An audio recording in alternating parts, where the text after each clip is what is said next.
আসসালামু আলাইকুম রহমতুল্লাহি ওয়া বারাকাতুহু। নিশ্চয়ই সকল বন্ধুরা ভালো আছেন, সুস্থ আছেন। আমি আপনাদের দয়া আল্লাহর শেষ মেহেরবানিতে খুব ভালো আছি। জীবন হোক কর্মময়, নিরন্তর ছুটে চলা, চিরকাল বিশ্রাম নেওয়ার জন্য কবর তো পড়েই আছে। বন্ধুরা, জীবন যেন কর্মময় হয় এবং আমরা নিরন্তর ছুটে চলি, পরিশ্রমী হই। বিশ্রাম নেওয়ার জন্য তো কবর আমাদের জন্য অপেক্ষা করছে। এটা হচ্ছে হযরত আলী রাদিয়াল্লাহু তাআলা আনহুর একটা উক্তি। বন্ধুরা, বিশেষ মানুষের কিছু উক্তি আমাদের জীবনকে পরিবর্তন করতে সহায়তা করে, যার কারণে বিশেষ মানুষগুলোর জীবনে থেকে আমরা শিক্ষা নেওয়ার চেষ্টা করব। এই মুহূর্তে আমরা ভিভো একটি ফোন আনলক করব। বন্ধুরা, আনলকের জন্য প্রাথমিকভাবে যে ইনস্ট্রাকশন আছে সেটা আমি সবার উদ্দেশ্যে বলি। ফোন আনলক করার ক্ষেত্রে অবশ্যই যে ব্যক্তিটা আপনার কাছে ফোন আনলক করতে এসছে তার পরিচিতি পর্ব, ন্যাশনাল আইডি কার্ডের ফটোকপি এবং একাধিক নাম্বার এন্ট্রি করে ফোনগুলো আনলক করবেন। এবং যদি কোনো ফোন চোরাই হয়ে থাকে, সেই চোরাইকৃত ফোন আনলক না করে বরং প্রশাসনকে সহায়তা করার জন্য বিশেষভাবে অনুরোধ করছি। আমাদের এই সেক্টরের দ্বারা অনেক অপরাধ সংগঠিত হয়, সেই অপরাধ থেকে যেন আমরা বেঁচে থাকতে পারি সেজন্য সকলেই অগ্রণী ভূমিকা পালন করব। এই মুহূর্তে ভিভো V11 একটি ফোন আনলক করার চেষ্টা করব। বন্ধুরা, আনলকিংয়ের জন্য আমরা বিভিন্ন টুল ইউজ করি, কিন্তু ভিভো V11 বিভিন্ন টুলে আমাদের পার্টিশন মিসিং সমস্যা দেখায়, যার কারণে এই মুহূর্তে আমরা হাইড্রা টুল ইউজ করেছি। হাইড্রা টুলের মাধ্যমে খুব সহজেই ভিভো V11 ফোনটি আনলক করা যায়। এই ক্ষেত্রে টেস্ট পয়েন্টের প্রয়োজন আছে, যেহেতু এটা কোয়ালকমের সিপিইউ যুক্ত ফোন। আসুন আমরা আনলকটা কীভাবে হচ্ছে দেখে নেওয়ার চেষ্টা করি। প্রথমেই আমরা কম্পিউটার থেকে আমাদের হাইড্রা টুলের কোয়ালকম টুলটা আমরা ওপেন করব। আপনারা কম্পিউটার স্ক্রিনে দেখতে পাচ্ছেন যে আমাদের টুল সামনে আছে, এটা আমরা ওপেন করার চেষ্টা করব। তার আগে আমরা ফোনটাকে ইডিএলে নেওয়ার জন্য চেষ্টা করব টেস্ট পয়েন্টের মাধ্যমে। আমরা ডিভাইস ম্যানেজারে ঢুকে আমরা একটু দেখি আমাদের ফোনটা কানেকশন হলে আপনারা দেখতে পাবেন। এখনও কানেকশন হয়নি, দ্বিতীয়বার আমরা প্রচেষ্টা করছি।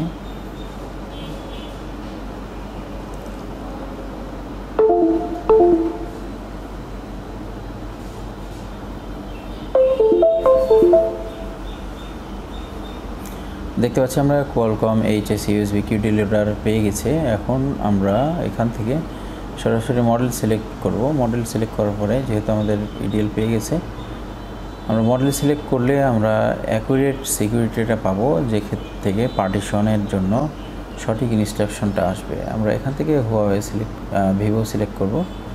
ভিভো সিলেক্ট করার পরে আমরা এখান থেকে মডেল সিলেক্ট করব। আপনারা দেখতে পাচ্ছেন যে অনেকগুলো মডেল ভিভোর এখানে সাপোর্ট রয়েছে। V1813 আমাদের এখানে পিডি ছিল 1813। ভিভোতে আসবেন, আসার পরে এখানে বেশ কিছু অপশন আছে, save format EMMC, save format new UFS এবং এটি মোড আছে, ফাস্ট বুট মোড আছে, ফ্ল্যাশ মোড আছে। আমরা বিভিন্ন মোডের এখানে সিস্টেম দেখতে পাচ্ছি। তো আমরা এখান থেকে ফ্ল্যাশ মোডে কাজ করব, যেহেতু আমরা ইডিএলে নিয়েছি ফ্ল্যাশ মোডে কাজ করব। এখানে দেখুন 0 ওয়াইপ আছে, সেফ ইরাস আছে, ফোর্স ইরাস আছে। ফোর্স ইরাসের ক্ষেত্রে একটু সাবধানতা অবলম্বন করতে হবে। ফোর্স ইরাসটা হচ্ছে যখন নর্মালি কোনো ফোন ইরাস হচ্ছে না, আনলক হচ্ছে না, তখন ফোর্স ইরাস করতে হয়। কিন্তু ফোর্স ইরাসটা করলে অনেক সময় আপনার পার্টিশন নষ্ট হতে পারে, ফোন হ্যাঙ্গিং লোগো আসতে পারে, যেক্ষেত্রে আমাদেরকে ফোনটা ফুল ফ্ল্যাশ করার প্রয়োজন হতে পারে। এই বিষয়গুলো মাথায় রেখে কাজগুলো করার চেষ্টা করা। তো আমরা এখান থেকে সেফ ইরাস করব, এক্সিকিউট। যখন যে মেসেজগুলো দিবে সেই মেসেজগুলো পড়ে নেওয়ার চেষ্টা করবেন। টুলসের মেসেজগুলো আমাদের একটু ভালোভাবে বুঝে নেওয়া জরুরি। সেন্ডিং,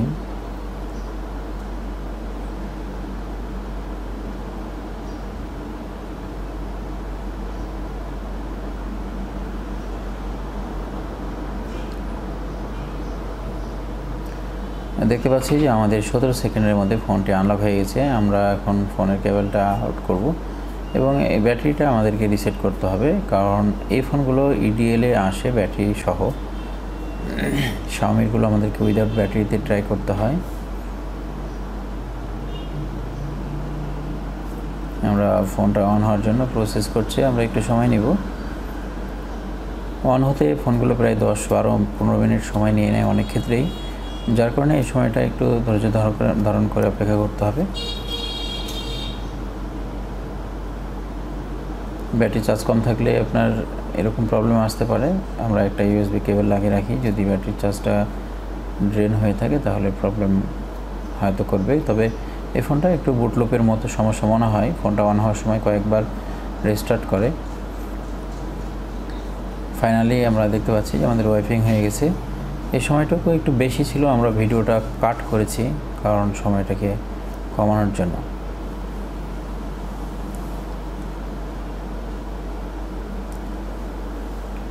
ফুল ওয়াইফাই হওয়ার পরে ফোনটা ফুললি কমপ্লিটলি রান হবে, ফাংশন আসবে।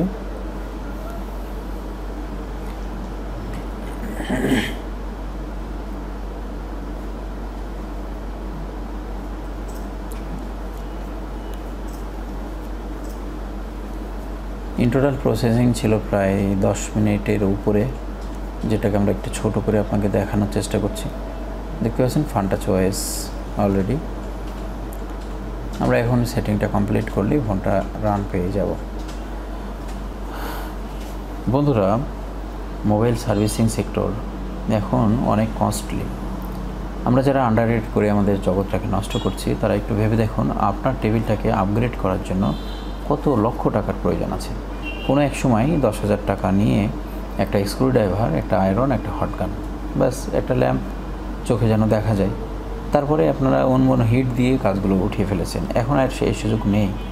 এখন কাজগুলো অনেক চ্যালেঞ্জিং হয়ে গেছে, যার করে আমাদের সকলকেই বিশেষ বিবেচনায় কাস্টমারের সঙ্গে সঠিক মূল্যবোধ নিয়ে ডিলিংস করার চেষ্টা করা। কারণ হচ্ছে এই জগৎটাকে বাঁচিয়ে রাখতে হবে। আমি জানি যে অনেকের ক্ষেত্রে এটা অনেক বিড়ম্বনার কারণ হচ্ছে, অনেকের ক্ষেত্রে এটা অনেক কঠিন বিষয় হচ্ছে। রেট দিন দিন পড়ে যাচ্ছে। একটা মাইক্রোস্কোপ নিতে হয়, ভালো মানের মাইক্রোস্কোপ 50-60 হাজার টাকা। এরপরে আপনার পিসি কনফিগার করতে হবে হাই, এরপরে সফটওয়্যারের তো বিনিয়োগ আছেই। প্রত্যেকটা কাজ এখন পেড সিস্টেমে চলে আসছে। আগে একটা ডিভাইস কিনতাম 7,000, 8,000 বা 10,000 টাকায়, এই ডিভাইস দিয়ে 5 বছর 7 বছর কাজ করেছে।